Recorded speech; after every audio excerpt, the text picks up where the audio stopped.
I'm Daniel Levine, and this is the Bio Report.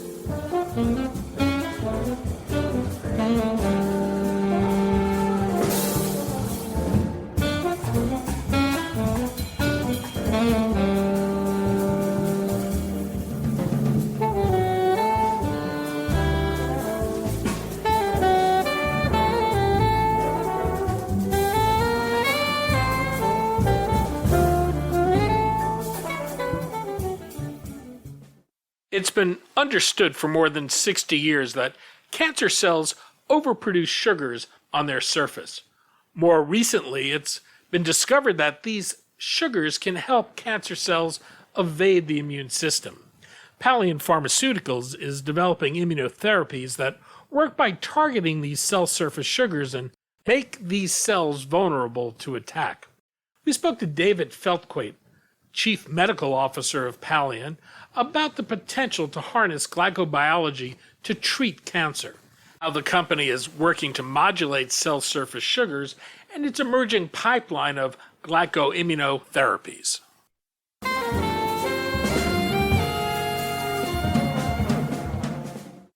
David, thanks for joining us. I'm glad to be here. Thank you for having me on the Bio Report.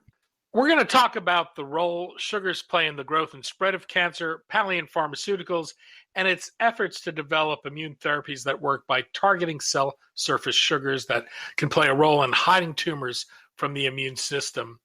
We've seen great advances with checkpoint inhibitors. Maybe you can start by explaining how those work. Sure, I'd be glad to.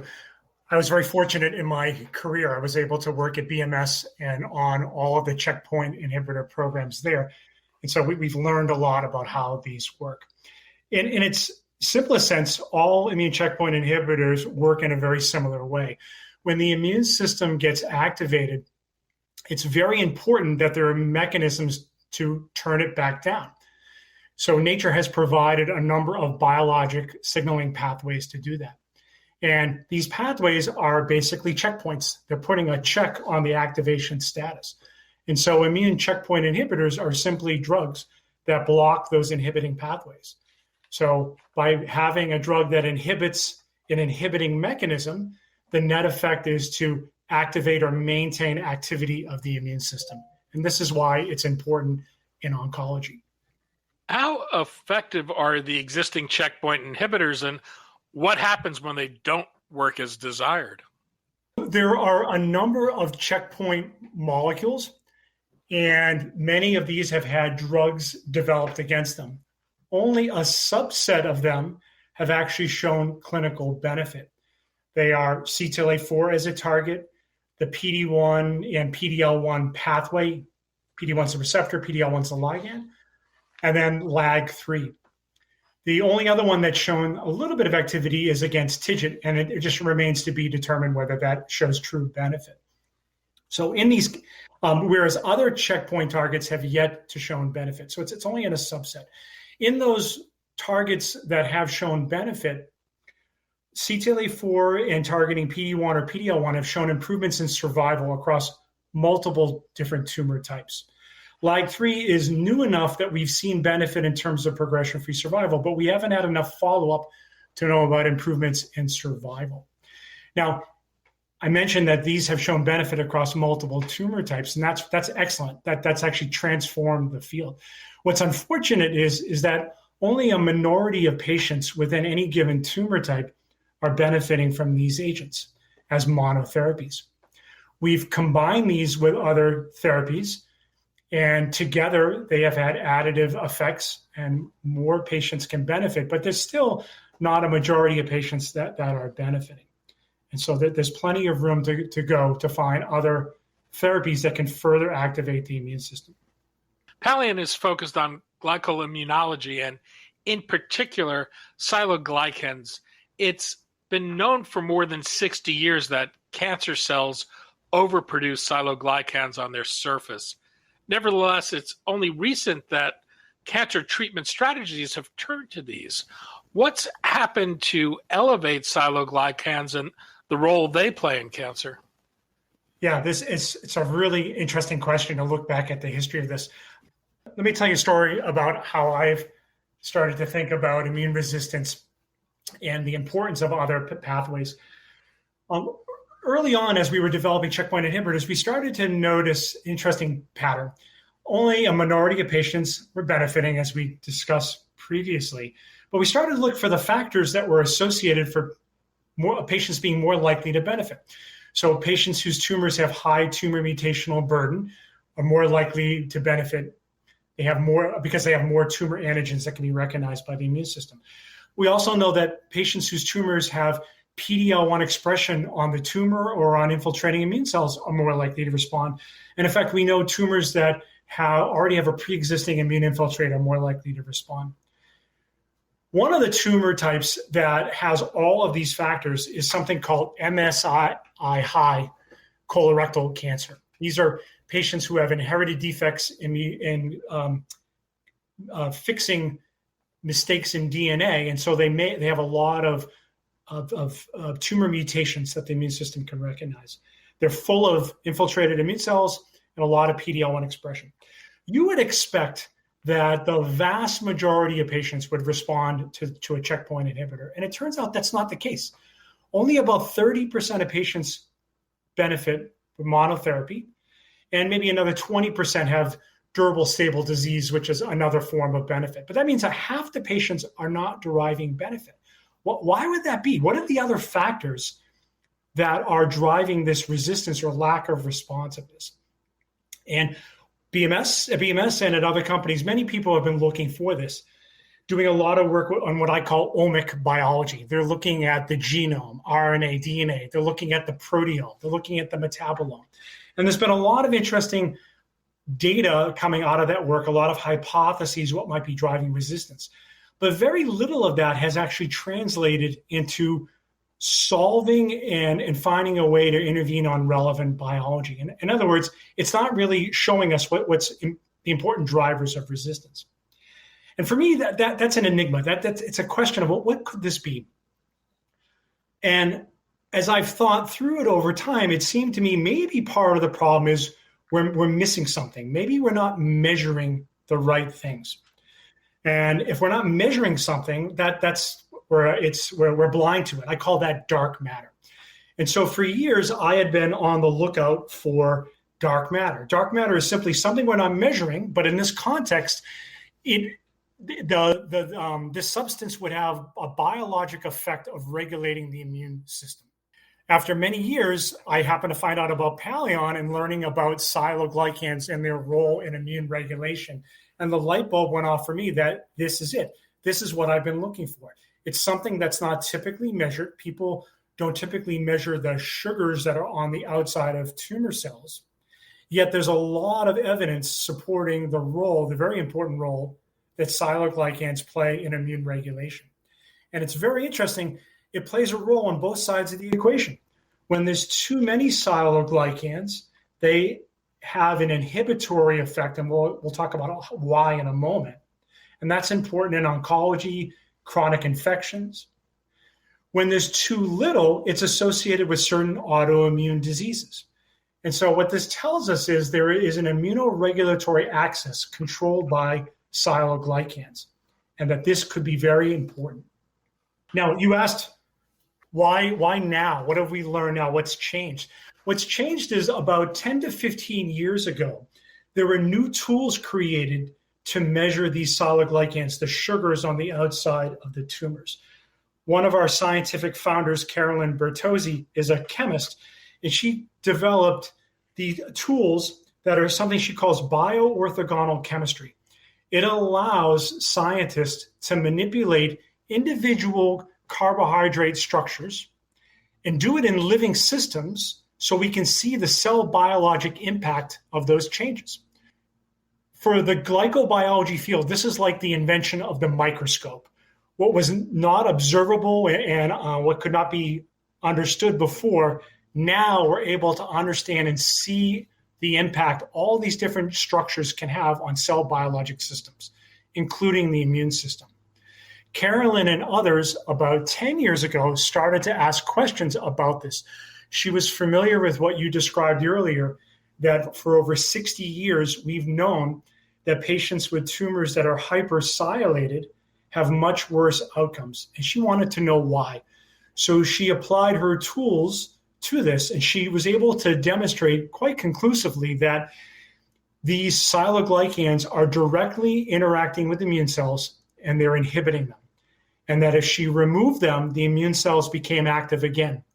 And in tumors that didn't have siloglycans, she could add them and stop an ongoing immune response. So she showed it could work in both directions. What she basically uncovered was this is another form of immune evasion. For the conventional checkpoints, we always think about PD-L1 expression on tumors as a form of immune evasion. And what we're learning is there are other molecules that have similar effects, and siloglycans are one of them. What are Siglec and what role do they play in cancer's ability to evade the immune system? Siglec are receptors for siloglycans. Siloglycans are an array of different carbohydrate structures, all of which have one thing in common. The very last monosaccharide unit on the carbohydrate chains are sialic acids. That's what a siloglycan is. And there are hundreds of them. They can be recognized by receptors that are called Siglec, and that stands for sialic acid immunoglobulin like lectin. In humans, there are 14 of them, and they're expressed on a variety of immune cells. What's interesting is the intracellular domain of many of these Siglec contain a signaling motif called an ITIM, capital I-T-I-M domain. This is an inhibitory domain that sends an inhibitory signal into cells. PD-1 has an identical domain. And so what this is telling us is that Siglec are checkpoints, just like PD-1 and other in that family. And the engagement of the ligands, the sugars, siloglycans, on these receptors transmits the inhibitory signal. And because these Siglec are found on an array of immune cells, all kinds of immune cells can be inhibited by this, not just T cells. Are Siglec common to all cancers, or do they play a role just in a subset of cancers? They're common to all. What's different is some tumor types have different kinds of immune cells that are involved in the recognition of these tumors. And these different immune cells can have different Siglec. So as an example, myeloid cells are known to express up to 5 different Siglec. T cells can express up to 3 different Siglec. Eosinophils have their own Siglec. And so you can imagine, because each cell can express more than one type, there's a fair amount of redundancy in this system. This is important when you think about how you want to manipulate that biology. Now, what's really interesting is what's emerged in the last year or two. It turns out that there are other receptors that can bind siloglycans that are not part of the Siglec family. And I expect we will find more of these over the next few years. One of the ones that was found was something called CD28. CD28 is one of the most important co-stimulatory molecules that we have. It is probably the most important one for activating T cells. It binds its ligand called CD80 that's found on antigen-expressing cells. Without co-stimulation, a T cell that has a receptor can recognize a peptide in the context of MHC, but it cannot get fully activated unless it has co-stimulation. It turns out siloglycans bind to CD28 adjacent to the binding pocket of CD80. In doing so, it prevents CD80 from binding. So siloglycans are attenuators of co-stimulation. This is incredibly important when you think about, again, what an array of roles these siloglycans can have on modulating the immune system. Palleon has developed 2 platform technologies. The first is the Eagle platform. Can you explain what the Eagle platform does and how it works? Yes. Eagle stands for enzyme antibody glycoligand editing. And what we found was that the best approach to this biologic system was to go after the ligand, to go after the siloglycans. You would think it would be easier to go after the receptor or single receptor, just like we do with other checkpoints. And we tried that as a company actually a number of years ago, but it doesn't work. And the reason it doesn't work is that redundancy I mentioned earlier, that any one immune cell expresses more than one of these siglecs, these receptors. And in addition, as I just mentioned, there are other siloglycan binding receptors that are not part of this family. So you would need to block 3, 4, 5 different receptors potentially, and that's just not going to be feasible. We decided to go at it a different way. We said, well, what happens if we could go after the ligands? And even though there are hundreds of siloglycans, they all share one thing in common. They all have that terminal sialic acid. That's what defines a siloglycan. So when you think about it, that's the Achilles heel of the system. That if you can remove that sialic acid, enough of these, you will minimize their ability to interact with these receptors, no matter what receptor it is. So our EGO platform is an FC fusion platform. We take the FC domain and we attach on sialidase, human sialidase enzymes. Our first generation, we attach 2 enzymes onto the FC fusion. Second generation molecules have a targeted moiety where we replace one of the human sialidase with a targeting functional molecule. 2 examples are HER2. We have a HER2 targeted variety, and it functions as an anti-HER2 monoclonal, but it also has that sialidase enzyme. And we also have an anti-PD-L1 for that. You have a second platform, Hydra, which you're using to prioritize the indications you're pursuing. Can you explain how Hydra works? Sure. Hydra is a tool to help us better ascertain which tumors are hypersialylated. It's a suite of immunohistochemistry reagents that allow us to measure the amount of siloglycans on patients' tumors. And what these are actually the extracellular domain of certain siglecs.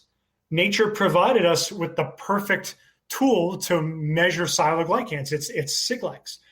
Because the carbohydrates and the siglec receptor interactions are of low affinity, we modified this so it's what's called a hexameric structure.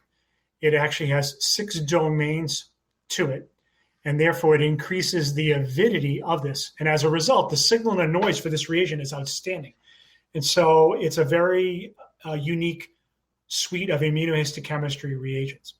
Given that too much or too little of the siloglycans can cause problems, how do you target enzymes to cleave the surface siloglycans so they impact tumor cells without affecting healthy cells? Yeah, so it turns out enzymes have low affinity to their substrate relative to things like monoclonal antibodies. Monoclonals are designed to have very, very high affinity, which helps not only with the ability to specifically recognize its target. So for enzymes, it's lower affinity. And what it means is the enzymes tend to only function where there's lots of substrate. And as we've talked about, where is there lots of substrate? Well, all tissues have siloglycans, but they have them at very, very low levels. Tumors are hypersialylated, meaning they have super physiologic amounts of siloglycans. And so just due to that affinity relationship, the vast majority of the enzymatic activity is restricted to where the tumor, where there is abundant substrate. Palleon's lead experimental therapy is E602. This is a first-in-class therapy. What is E602 and how does it work? Yeah, E602 is our first generation from the EGO platform. It's an FC fusion molecule, and it's attached to 2 human sialidase enzymes. So we also call it bisialidase.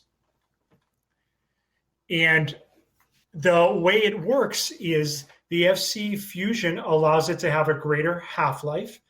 The 2 enzymes now can go and seek out where there is abundant substrate, abundant sialic acids, and it just goes on. It's like a lawnmower. It just starts clipping these sialic acids off of the tumor. What's interesting is We don't need to get 100% removal of sialoglycans. As little as a 10% reduction in the amount of sialoglycans is enough to start to see changes in immune cell activity in vitro systems. So in patients, our goal is to get sufficient amounts of this desylation to reactivate the immune system. And what indications are you pursuing with this? We're looking at a variety of tumors. We used the Hydra tool to interrogate a large tumor bank, over 2,000 samples across 18 tumor types. And we were asking the question, what tumor types tend to be hypersialylated and to what extent? And what we found are a couple of things. Number one, the majority of tumors have patients that are hypersialylated. About 10 tumor types have over 50% of patients that have tumors that are hypersialylated. In some cases, it's as high as 70%. And what's also interesting is these are some of the most common tumor types: non-small cell lung cancer, colon cancer, pancreatic cancer, breast cancer, head and neck, melanoma. We use that information to select those tumor types for our first in-human trial. And in that way, we're enriching for the relevant biology. And what's known about E602 from studies that have been done to date? Not a lot. We just started earlier in the year. And so the phase 1 study, the dose escalation portion, is ongoing. And we'll continue to learn over time. And we look forward to sometime next year being able to present that data at a meeting. What's the development path forward?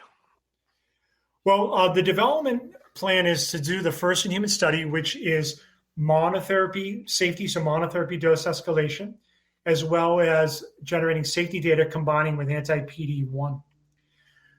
We also had built in a backfill into this study that would allow us to put on extra patients so we can generate more safety and pharmacodynamic data so we can make a good decision on what dose to carry forward into the phase 2 portion of the study. The phase 2 portion of the study allows us then to assess efficacy as both a single agent or in combination with anti-PD-1 and select tumor types. We chose tumors, or we will choose tumors in the phase 2, for which people have already progressed on PD-1 or PD-L1 therapy. And in that way, when we evaluate the activity of the combination, if we see activity, we can have more confidence that it's the E602 that's driving the benefit and not the checkpoint inhibitor by itself. Now, this is all in what I would call a resistant or refractory setting. In addition, we have plans to do a neoadjuvant study with E602. This neoadjuvant means we would give a treatment to people with localized disease that are going to undergo surgery to treat their disease, to cure them of their disease. But we're going to give them a treatment before their surgery for several weeks.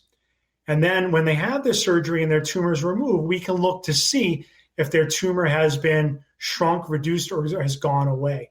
We call that a pathologic response. And we've learned in the last few years that IO therapies can actually work pretty well in this setting. And it's a great opportunity to, in parallel, generate data in IO naive patients. Because sometimes IO therapies may work, they just may not work in a resistant setting. There are implications, as you alluded to earlier, that glyco-immunology plays a role in inflammatory diseases. What's the plan for exploring your platform in these conditions? Yeah, so as you pointed out, the regulatory axis works in both directions. So in the context of autoimmune disease, it's really trying to identify targets and to manipulate the biology in a way that we're now allowing this glyco axis to exert immune inhibition on the system and to turn off the immune system and treat the autoimmune disease. So we're looking at a variety of targets, a variety of ways to do this. And I don't think it'd be a surprise to you to know that we would be looking at biology around Siglex. We'll be looking at biology about using an enzyme to add sialoglycans. We're looking at a variety of ways of doing this. You completed a $100 million Series B financing in late 2020. How far will this take you, and what's the plan for raising additional capital? Yeah, we have a fair amount of that funding still available, and we're using that for our core program. You can imagine beyond the core program I described, we have ambition to do other things. And so we are actively working with investors to generate additional funds to do additional work beyond these core programs. David Feltquate, Chief Medical Officer of Palleon Pharmaceuticals. David, thanks so much for your time today. Thank you for having me.